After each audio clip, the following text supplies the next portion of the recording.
E aí, pessoal, tudo bem? Galera, teorias modernas, ácido-base. A ideia é revisar Arrhenius e colocar dois novos conceitos para vocês aí.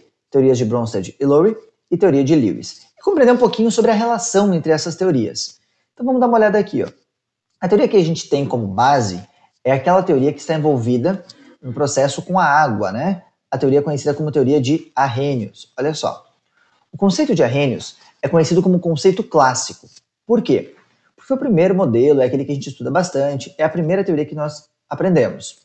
Para Arrhenius, nós sabemos que os ácidos são compostos que, quando em água, vão liberar como único cátion o íon hidrônio, o H3O+. E essa liberação vai estar por uma ionização. Então, por exemplo, quando o ácido clorídrico é colocado em água, a gente tem a liberação do hidrônio. Ou então, quando o ácido nítrico é colocado em água, a gente tem a liberação do hidrônio. É aquele conceito que você já vem trabalhando, vem usando aí desde o primeiro ano. Por outro lado, quando a gente tem uma base de Arrhenius, é aquele composto que ele vai dissociar. E quando ele se dissociar, ele vai liberar um cátion qualquer, que normalmente vai ser um metal, e um ânion. O ânion é sempre a hidroxila, o OH-. Então a gente pode pensar na dissociação do hidróxido de sódio, que libera o cátion Na+, e a hidroxila, do hidróxido de bário, que libera duas hidroxilas e o cátion Ba2+. O problema da teoria de Arrhenius é que ela tem uma limitação. Qual que é a limitação que a gente tem para a teoria de Arrhenius? A limitação que nós temos é a necessidade de água.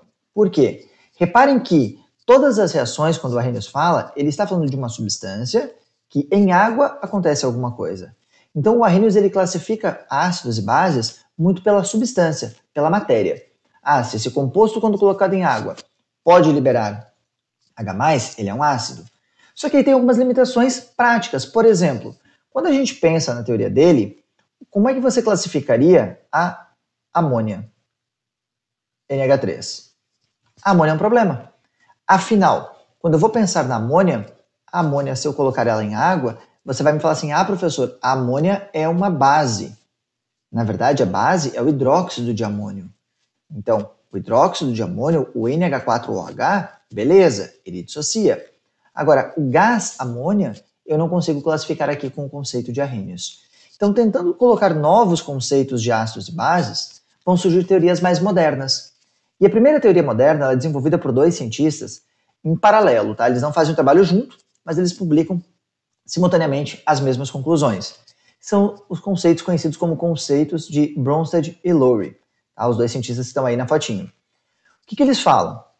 O Bronsted e Lowry eles vão falar que ácido agora não é mais o composto que em água libera o próton H+. O ácido é o composto que doa H+. Então, se o meu composto doar H+, seja em água ou fora da água, ele é considerado um ácido para Bronsted e Lowry. E a base ela vai ser um composto que vai receber, um composto que é aceptor do íon H+, ou do próton H+. Nesse contexto de ácido e base de Bronsted e Lowry, vai surgir uma novidade, que é o que é chamado de par conjugado. O que é isso? Olha aqui na figura. Quando a gente tem o ácido HA, ele transfere esse hidrogênio então para o composto B, que é uma base. Essa reação está em equilíbrio e vai formar um A-, o A perdeu o H+, ficou com o elétron dele, e vai formar o HB com carga positiva. O que está acontecendo aqui? Esse A-, ele é uma base que foi formada a partir do ácido, então ela é chamada de base conjugada. Assim como o HB+, ele é chamado de ácido conjugado, porque ele foi formado a partir da base B. Então, o conceito de par conjugado vai surgir nessa teoria. Sempre um ácido gera uma base conjugada, uma base gera um ácido conjugado. O legal de pensar nessa questão da conjugação é que a gente consegue perceber que realmente a reação seria reversível. Por quê? Vamos analisar a reação no sentido inverso. Se o hidrogênio do ácido conjugado aqui for transferido para a base conjugada, o que vai acontecer? Eu vou voltar a ter HA, que era o meu ácido de origem, e o B, que era a minha base de origem. Professor, então isso vai acontecer o tempo todo e eu não vou ter na realidade a reação? Não. Por quê? Porque nós vamos ver daqui a pouco que normalmente você vai ter compostos que são fortes gerando os pares conjugados. Então você vai perceber que um ácido forte gera um ácido conjugado, gera uma base conjugada fraca. Uma base forte gera um ácido conjugado fraco. O par conjugado é sempre mais fraco do que o par de origem. O que significa isso? Menos reativo.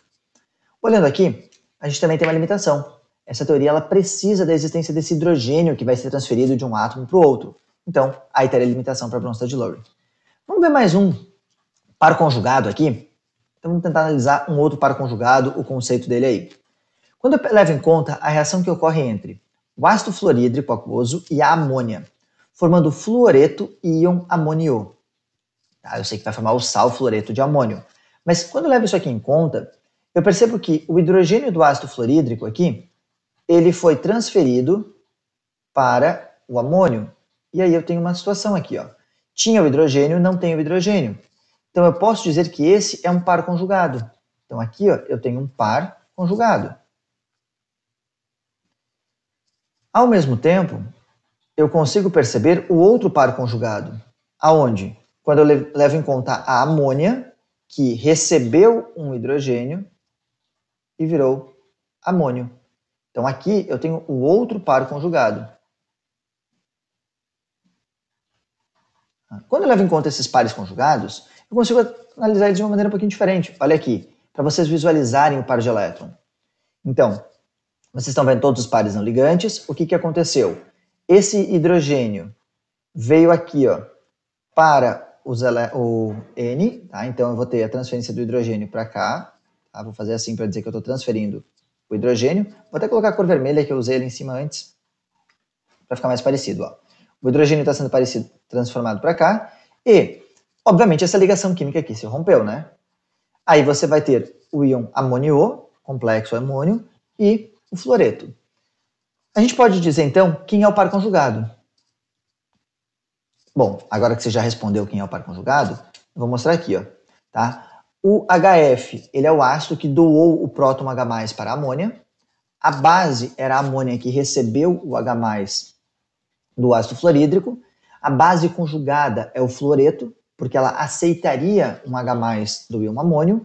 E o ácido conjugado é o íon amônio, que ele poderia doar o H+ para o íon fluoreto. Tranquilo? Então, par conjugado, sempre essa ideia. O item conjugado está nos produtos. Nos reagentes eu tenho os de origem. Conceito um pouco mais amplo. Percebam que agora eu não estou mais me preocupando muito somente com a molécula. Não adianta eu falar assim, ó, HF. É um ácido ou é uma base de Bronsted-Lowry?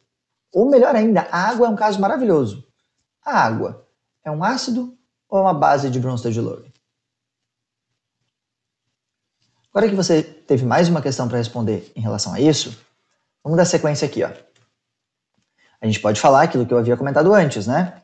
Quanto mais forte o ácido, mais fraca a base conjugada. Quanto mais forte a base, mais fraco o ácido conjugado. Então a reação ela tende a estar deslocada para o produto. E o Lewis, nosso conceito mais amplo de todos. Você viu que Arrhenius tinha limitação à água. Bronsted-Lowry tinha como limitação a necessidade de hidrogênio. O conceito de Lewis é o conceito mais amplo porque ele vai pegar na estrutura eletrônica. Lembra que você já fez, né, os desenhos dessa estrutura de Lewis mostrando todos os elétrons lá na frente 1. O que a gente vai fazer com o conceito dele? Nós vamos definir de uma maneira um pouquinho diferente. O Lewis ele fala que o ácido é o composto que é aceptor de par de elétron. Então, se o composto tiver um orbital livre que podem entrar dois elétrons, estabelecendo uma ligação química, esse composto é um ácido. Já as bases para Lewis são compostos doadores de par de elétrons. Então, se eu tenho um par de elétron não ligante e posso transferir isso para outro composto, aí eu tenho uma base de Lewis. É justamente pelas bases de Lewis que vocês explicam, por exemplo, o caráter básico das aminas, lá na química orgânica. As aminas têm um par de elétron não ligante, do nitrogênio, e esse par de elétron pode ser doado, fazendo com que as aminas tenham um caráter básico. Olha a relação, então, aplicando dentro das outras áreas. Vamos pegar um exemplo para analisar. Quando eu pego a amônia, e aí, claro, né, se eu trocar esses hidrogênios por radicais orgânicos, eu vou ter as aminas, eu percebo que a amônia tem um par de elétron não ligante. E eu posso doar esse par de elétron aqui, ó, para o boro.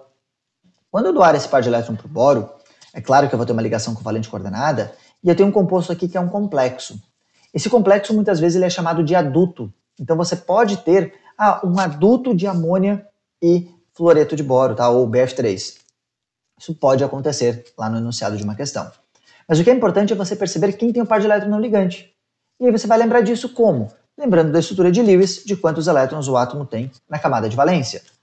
Posso pensar ainda aqui, ó, o íon cloreto, para mostrar que não acontece somente com moléculas, né?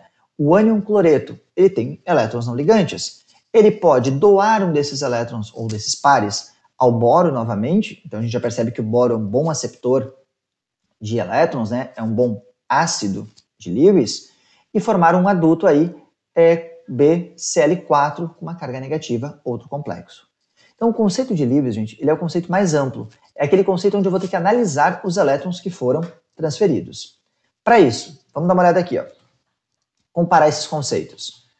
De certa maneira, isso aqui, ó. A base de arrênios tem o OH- e o ácido tem o H+. Para Bronsted-Lowry, a base, né, e o H+, o ácido. Então, o H+ vem para a base, né, o ácido de Bronsted-Lowry doa o H+. Para Lewis, o par de elétron da base vai para o ácido. O que a gente consegue perceber aqui? Que se o composto é um ácido de arrênios, ele é um ácido para os outros. Agora, não necessariamente um ácido de Lewis será um ácido de arrênios. E o exemplo que eu comentei para vocês antes, até coloquei ele na questão, foi o exemplo da água. Se eu penso na água como arrênios, não posso falar que a água é um ácido ou que a água é uma base. A água é um óxido, a água é a molécula de água. Então, quando eu analiso ela por Bronsted-Lowry, dependendo com quem ela está reagindo, ela atua como ácido ou como base. E a mesma ideia para Lewis. A água pode funcionar como uma base por causa dos elétrons não ligantes ali do oxigênio. Então eu consigo perceber que o Arrhenius, ele se preocupou com a matéria e o Bronsted e o Lewis se preocupam com o processo. Se você tiver um pouquinho de curiosidade, quiser ler um pouquinho mais a respeito dessas teorias, eu sugiro que você pegue esse QR Code que está aí na tela, escaneie ele e acesse um link lá do Química Nova Interativa. Ali vocês têm uma reportagem bem bacana, gente, mostrando essa teoria de separar, tá, o Arrhenius do Bronsted-Lowry do Lewis. Lembrando, são somente formas de explicar o conceito. A teoria não muda. Vamos dar uma olhadinha em exercício? Questão aqui da UDESC, tá? Um lá do Tetra diz o seguinte. Em relação à equação abaixo, assinale a alternativa que contém a classificação da função química de cada espécie. Então nós temos aqui, ó, CH33NH com uma carga positiva, H2PO4 com uma carga negativa. Quando eu analiso isso daqui, eu percebo que esse cara tinha um hidrogênio, ele perdeu esse hidrogênio. Então eu posso dizer que o hidrogênio, olha só, foi transferido de 1 para 2. Repara que o hidrogênio tinha aqui, não tem mais. Então o composto 1 ele perdeu um hidrogênio. Eu estou levando em conta o conceito de Bronsted-Lowry. Se eu perdi um hidrogênio, eu posso dizer que esse cara é o quê? Lembra? Um ácido. Segundo, se eu levo em conta aqui ó, que ele ganhou um hidrogênio, ele é uma base. Aí, o meu par conjugado, o 3, ele vai ser o quê? Bom, ele pode receber um hidrogênio, né? Então ele vai ser uma base. E o 4, que tem hidrogênio para doar, vai ser um ácido. A gente pode dizer, portanto, que 1 e 4 são ácidos e 2 e 3 são bases. E a gente tem a resposta, o item A. Tranquilo? Vamos dar uma olhada mais uma? Agora a gente vai lá para a questão 4. Questão 4, para nós analisarmos um pouquinho pensando nos conceitos aí também estudados. E ele fala para nós levarmos em conta o conceito de Lewis, né? Ó, sobre a substância AlCl3. E como é que você classificaria o cloreto de alumínio, que para Arrhenius é um sal, olha que bacana, do ponto de vista de Lewis nessas três reações? Eu vou perceber que aqui ó, o cloreto tem um par de elétron livre. Então esses elétrons foram doados para o alumínio.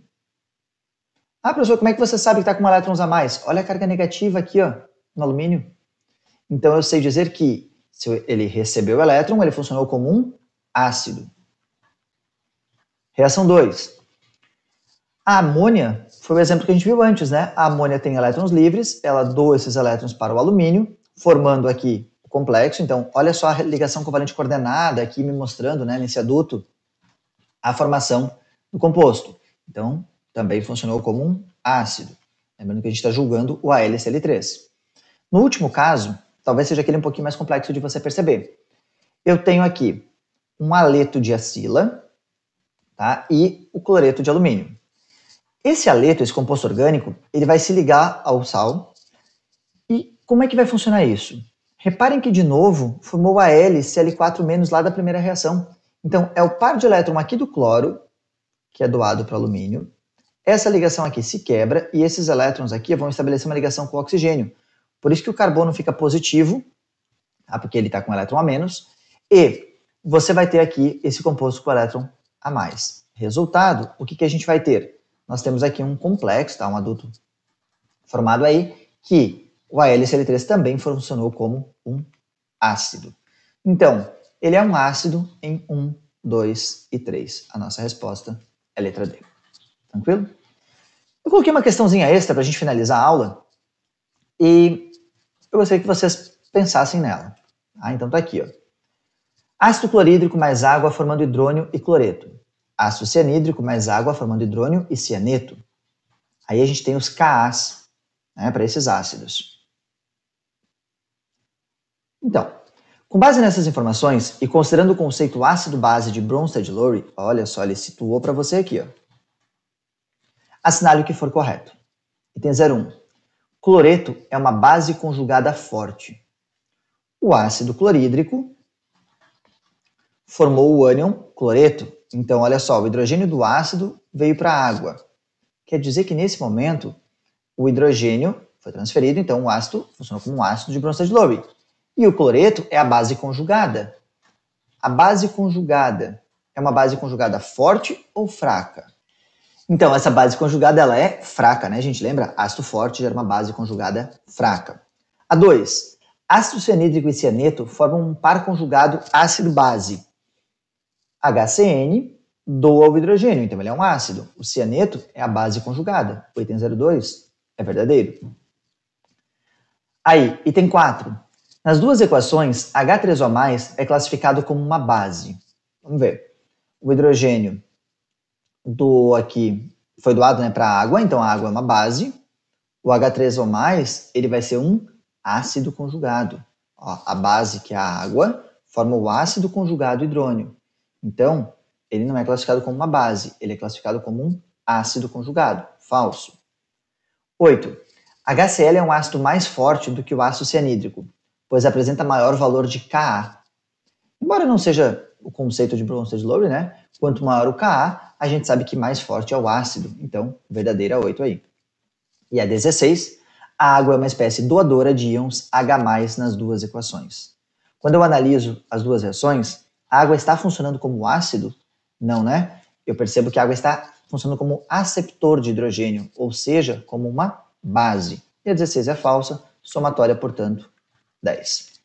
Galera, a gente fica por aqui, tá? Muito obrigado aí. Nos falamos na próxima. Espero que vocês tenham gostado aí de uma aula um pouquinho diferente.